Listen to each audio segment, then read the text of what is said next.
টাকিনো মাংসের থেকে হামবুর্গারের ভিতরে থাকে, এটা বিস্টেকটা বলা যেতে পারে। এটা বাচ্চারা খুব পছন্দ করে, যার জন্য করা হচ্ছে।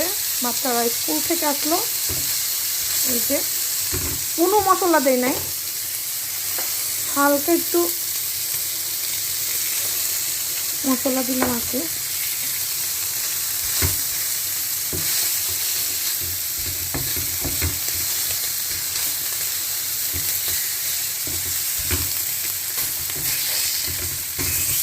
গরম গরম খেতে খুব ভালো লাগে।